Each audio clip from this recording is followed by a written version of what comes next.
Hello, bachcho, let's read out the question first. Consider two vectors, that is F vector 4i cap minus 10j cap Newton and R vector minus 5i cap minus 3j cap meter. Deduce the cosine of the angle between them. Also compute R vector cross F vector and state what physical quantity it represents. So यहाँ पर basically हमें दो vectors given है.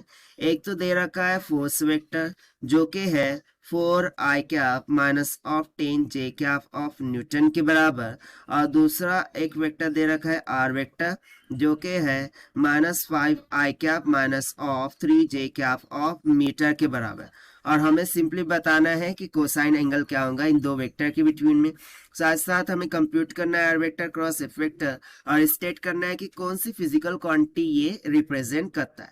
तो चलिए start करते हैं हम सोल्यूशन से. But before of its let's talk about the key concept which we are going to use here for this question. So इसमें हम सिंपली वेक्टर का डॉट प्रोडक्ट का यूज कर लेंगे. ठीक है, यदि मेरे पास कोई दो वेक्टर्स गिवन हो, लेट्स सपोज कि दो वेक्टर्स है A vector and B vector, उनका यदि मैं डॉट प्रोडक्ट करूँ तो वो इक्वल्स टू हो जाता है magnitude of a magnitude of b dot cosine angle of theta के बराबर, जहां पर थीटा इन दो वेक्टर्स के बिटवीन में एंगल होगा. सो देखिए इस फॉर्मूले से मुझे कोसाइन एंगल मिल जाएगा जो कि फर्स्ट पार्ट में पूछ रखा है. तो चलिए हम सिंपली ये फॉर्मूला लगा देते हैं एफ और आर वेक्टर के लिए. सो यहाँ से मैं क्या बोल सकता हूँ कि f vector dot r vector this will be equals to the magnitude of f vector dot magnitude of r vector dot cosine angle of theta. So यहाँ से cosine angle of theta will be equals to f dot R. So यहाँ पर हम directly लिख देते हैं कि f का मान है 4i cap minus of 10j cap. इसका डॉट प्रोडक्ट करना है हमें r के साथ. सो r का मान दे रखा है -5i cap minus of 3j cap और इसको डिवाइड कर देंगे मैग्नीट्यूड ऑफ f से. सो मैग्नीट्यूड ऑफ f यहाँ से हम पहले काट लेते हैं. सो मैग्नीट्यूड कैसे कैलकुलेट करते हैं अंडर रूट में. ठीक है, सो अंडर रूट में क्या हो जाएगा 4 का स्क्वायर प्लस 10 का square. So this will comes out 16 plus 100 यानी कि 116. So यहाँ पर आ जाएगा सिंपली 116 डॉट अंडर रूट में. सिमिलरली मैं यदि मैग्नीट्यूड ऑफ आर वेक्टर निकालूँ सो वो इक्वल्स टू आ जाएगा अंडर रूट में 5 का स्क्वायर प्लस 3 का square, that will be 25 plus कितना हो जाएगा 9. सो 25 प्लस 9 कितना हो जाएगा 34, राइट. 25 प्लस 9 34. सो ये सिंपली आ जाएगा 34. सो देखिए अब हम इसको मल्टीप्लाई करते हैं. सो 5 4 ज़ा 20 हो गया, माइनस का 20 minus minus will get plus 3 10 ज़ा 30.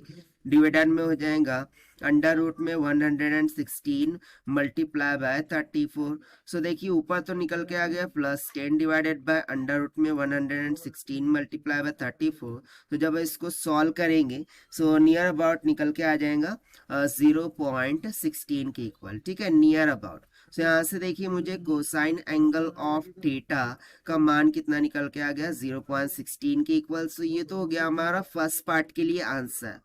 बट हमें यहाँ पर r in cross f vector ये भी कैलकुलेट करना है. सो इसको हम नेक्स्ट पेज पर देख लेते हैं. सो यहाँ से जब कभी हम बात कर रहे होंगे दो वेक्टर्स के क्रॉस प्रोडक्ट के बारे में, तो उसके लिए हम यूज करते हैं डिटर्मिनेंट ऑफ. यहाँ पर ले लेते हैं डायरेक्शन वेक्टर्स को, that is I cap J cap के कैप. और फर्स्ट वेक्टर के मैग्नीट्यूड्स यानी कि उसकी वैल्यूज -5 -3 और के तो है नहीं तो वो 0 हो गया. और फिर f के लिए क्या है 4, देख लेते हैं f का क्या है 4 माइनस 10 और क्या है 0.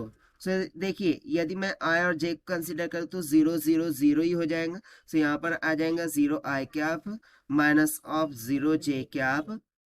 और k कैप के लिए हमें क्या आ जाएगा देखिए -5 मल्टीप्लाई बाय -10 कितना हो गया 50. And then minus minus will get plus 3 4 ज़ा कितना हो गया 12 टाइम्स ऑफ के कैप के बराबर. So this will comes out to be how much, that is 62 के कैप यूनिट्स के बराबर. 62 के कैप यूनिट्स के बराबर.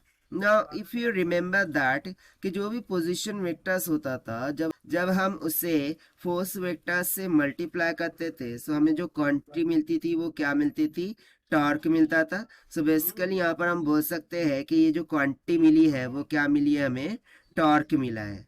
ठीक है, ये quantity is nothing but representing the torque ही है। सो ये हो गया थर्ड पार्ट का आंसर, ये हो गया सेकंड पार्ट का आंसर कि आर क्रॉस एफ वेक्टर का मान कितना निकल के आया, that is 62 k cap units के equal.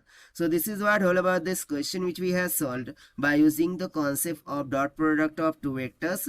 So this is the required solution. I hope you understood well. Best of luck. Thank you.